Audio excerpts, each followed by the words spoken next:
नमस्कार दोस्तों, मैं हूं उत्कर्ष शर्मा और आप देख रहे हैं MP44 न्यूज़। नीमच जिले के धनेरिया कला में सुबह 7 बजे से सरपंच के उपचुनाव के मतदान जारी है। ये वोटिंग सुबह 7 बजे से चल रही है और आप ये मेरे पीछे देख सकते हैं किस तरह से जो भीड़ है और किस तरह से जो ये पुलिस प्रशासन भी यहाँ पर पूरी तरीके से मुस्तैद है। तो हम यहाँ बात करेंगे कुछ वोटरों से। हाँ जी मैडम, स्वागत है आपका MP44 न्यूज़ में। Thank you.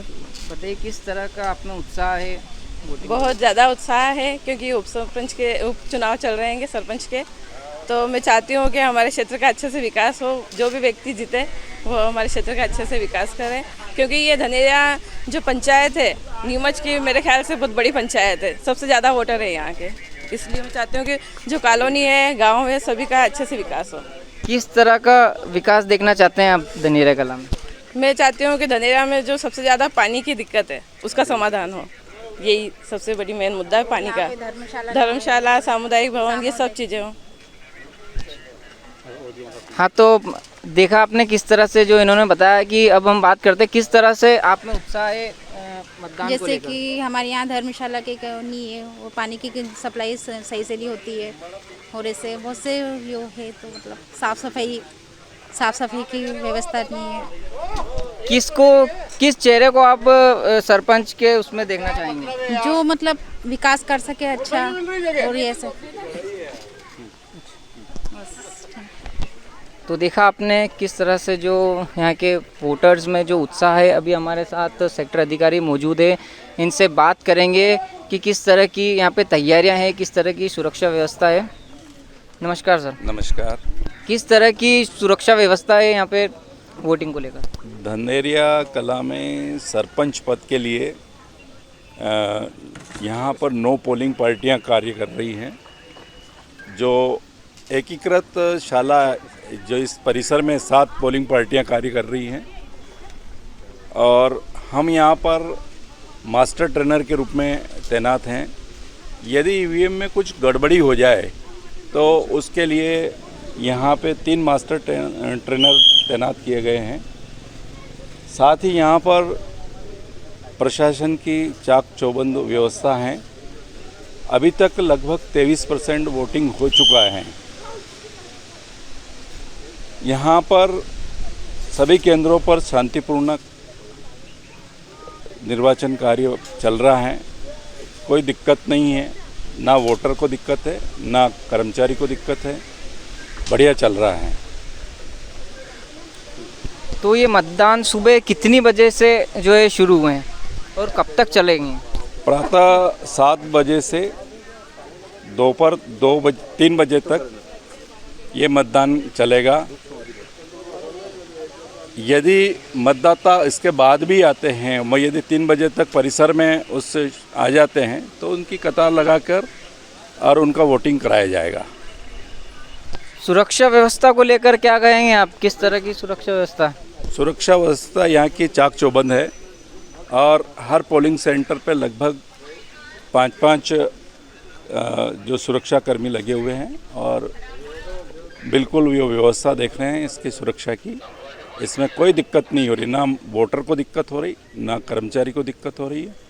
बढ़िया व्यवस्था। तो ये थे हमारे साथ सेक्टर अधिकारी जिन्होंने बताया कि किस तरह से आपकी सुरक्षा व्यवस्था को लेकर इन्होंने हमें बताया। मतदान कितनी बजे शुरू हुए थे इसको लेकर इन्होंने हमें बताया। अभी हमारे साथ MP44 के चीफ रिपोर्टर तबरेज़ अगवान मौजूद है। इनसे हम बात करेंगे कि चुनाव को लेकर लोगों में किस तरह का उत्साह है और किस तरह से जो यहाँ की सुरक्षा व्यवस्था है, पुलिस किस तरह से यहाँ पर मुस्तैद है। हम इनसे सब बात करेंगे।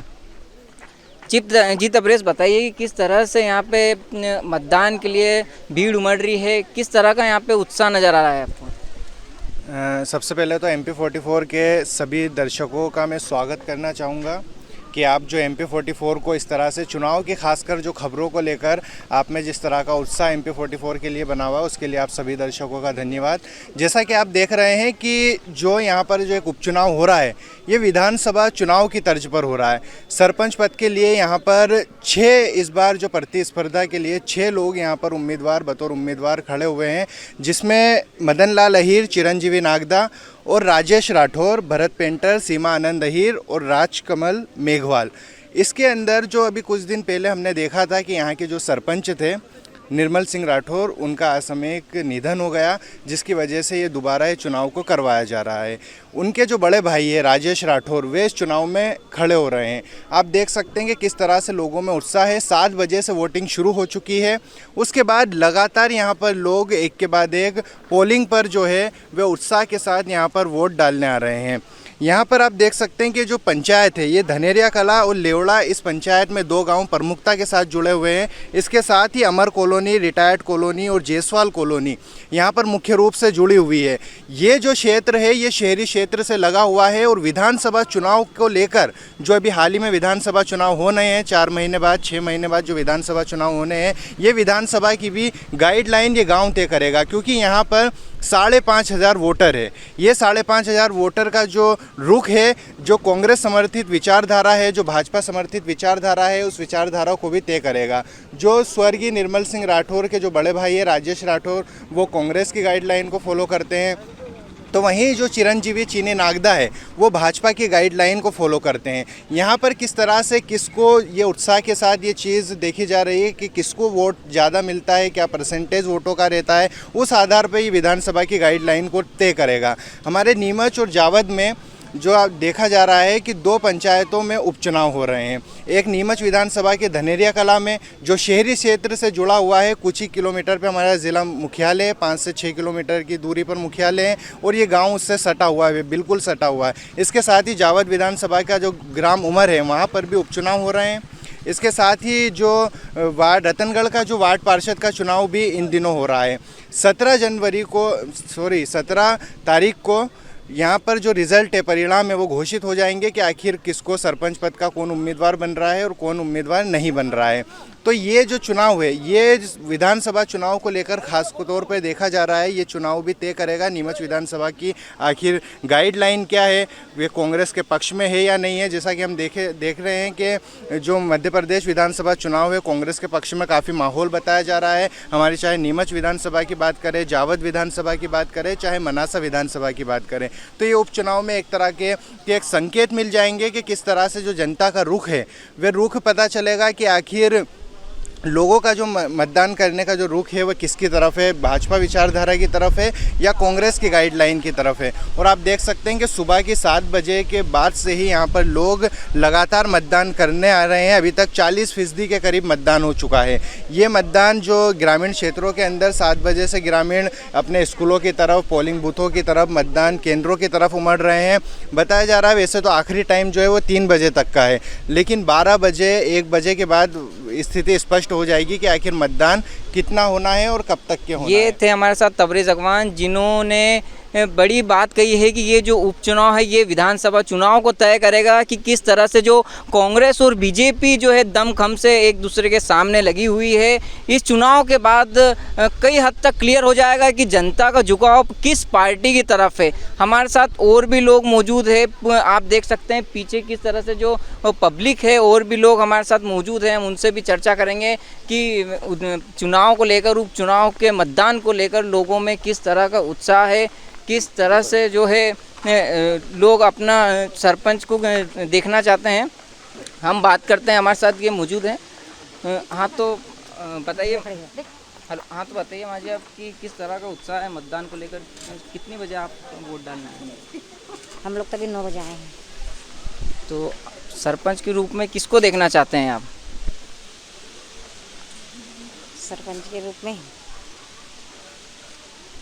आपने वोट डाला होगा तो आप किसको, तो क्या विकास चाहते हैं आप इस धनेरिया में? अच्छा विकास चाहते हैं, जैसे विकास में क्या चाहते हैं? मतलब सब कुछ अच्छा हो। तो इन्होंने हमें बताया कि विकास को लेकर हालांकि जो लोग हैं खुल के बोल नहीं पा रहे हैं कि अब सरपंच के रूप में किस चेहरे को देखना। लोग हमारे साथ मौजूद है, इनसे बात करेंगे हम। हाँ तो बताइए, मतदान के लिए कितने बजे से आए हैं आप? हम आ गए 9 बजे से आ गए, और हमें तो वो ऐसा विकास चाहिए, कोई भी सरपंच बने या कुछ भी बने, हमको ऐसा चाहिए कि हमको सड़क नाली सब व्यवस्था अच्छी चाहिए। क्यों हमें पानी फेंकते फेंकते आज 20 साल हो गए, जो ऐसा काम उनको करना चाहिए जो हम काम कर रहे हैं। तो ऐसा विकास चाहिए हमको, तो कोई भी आए भले, हमको इससे मतलब नहीं, चाहे कांग्रेस आए चाहे वो आए, और हमको तो ऐसा विकास चाहिए और ऐसा सरपंच चाहिए जो अपना काम अच्छा हो, बस और कुछ नहीं चाहते। सरपंच के रूप में किसको देखना चाहते हैं आप? जो भी अच्छा काम करे अपने को, जो काम अच्छा करेगा उसी को चाहेंगे अपन तो, और उन्हीं को हमेशा वोट डालेंगे। क्षेत्र में क्या क्या समस्या है आपके? हमारे क्षेत्र में बहुत सारी समस्या भी है। देखो नाली भी नहीं है, ना तो हमारे क्या पानी निकलने का है, नल आते 6 दिन में 7 दिन में एक चक्कर आते नल, ना नाली की समस्या भी है और सड़क की भी समस्या है, और 12 महीना हमारा कीचड़ रहता है। मतदान के लिए अभी करीब 10 मिनट पहले आया हूँ। तो किस तरह का विकास देखना चाहते हैं धनेरे कला में? शक्ति नगर, द्वारकापुरी, शक्ति नगर विस्तार, वहाँ पर लोगों को आने जाने की सुविधाएं नहीं है, रोड नहीं है। शक्ति नगर विस्तार से लेकर भोलेनाथ के मंदिर तक जो रोड है बहुत ज़्यादा ख़राब है। उधर शक्ति नगर से लेकर रेलवे कॉलोनी तक का जो रोड है वो बहुत ख़राब है, जिसका कि विकास वर्षों से नहीं हुआ। और आशा करते हैं अब इस चुनाव के अंदर ऐसा कैंडिडेट चुन के आए जो कि इन दुर्दशाओं को सही कर पाए। और शक्ति नगर के अंदर तो इतनी बड़ी प्रॉब्लम है कि किसी की यहाँ मौत हो जाती है तो उन लेडीज़ों को नहाने के लिए कोई उचित स्थान नहीं है, वो भी बनवाना चाहिए इन्हें। जबकि सब सहायता आती है गवर्नमेंट से, वो भी नहीं होती, मिल पाती बराबर। रोड नहीं है, पानी नहीं है। शक्ति नगर विस्तार के अंदर तो पानी भी नहीं है पीने का, जिसके लिए लोग बाग टैंकर डलवा रहे हैं। और वहाँ पर किसी प्रकार के आए दिन जीव जानवर निकलते रहते हैं। लाइटें, स्ट्रीट लाइटें बराबर काम नहीं करती हैं। लाइटें जाती है तो घंटों तक नहीं आती हैं। ऐसा कोई अच्छा कैंडिडेट चुन के आए जो विकास करे, ऐसी आशा रखते हैं। आप जिनको भी सरपंच के रूप में देखना चाहते हैं, आपको पूरा यकीन है कि वो आने वाले जो सरपंच बनने के बाद ये पूरे विकास? देखो, चुनाव होता है, चुनाव का जो भी प्रत्याशी आता है उसका भी मूल आदित्य बनता है कि जिस हिसाब से मैंने लोगों से समर्थन मांगा है उसी हिसाब से समर्थन मिलता है तो उसका विकास करना चाहिए उसे।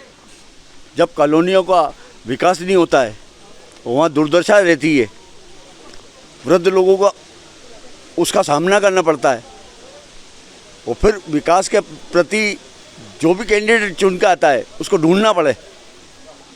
ऐसी कैंडिडेट से आदमी को।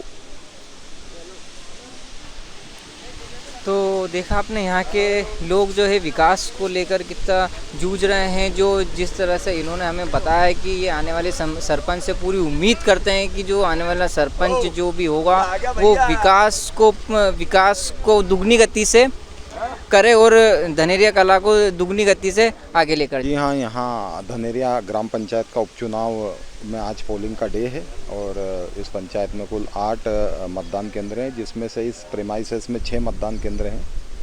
और सुरक्षा की दृष्टि से लेकर सभी मतदान केंद्रों पर 5-5 व्यक्तियों का पुलिस का बल यहाँ पर तैनात है। इसके अलावा एक पेट्रोलिंग पार्टी है और दीगर भी बल। इस प्रकार से कुल यहाँ पर 50 व्यक्तियों का लगभग पुलिस बल यहाँ पर लगा है और बढ़िया शांतिपूर्वक मतदान चल रहा है। अभी तक मतदान के दौरान किसी प्रकार की कोई भी यहाँ पर कोई जानकारी प्राप्त नहीं हुई है। ऐसे ही 2 पोलिंग हो रहे हैं, वहाँ पर भी शांतिपूर्वक मतदान चल रहा है। तो इन्होंने हमें बताया कि किस तरह की जो है सुरक्षा को लेकर यहाँ पे पुलिस प्रशासन पूरी तरीके से मुस्तैद है। आराम से और शांतिपूर्ण तरीके से मतदान हो रहे हैं। MP44 के लिए उत्कर्ष शर्मा।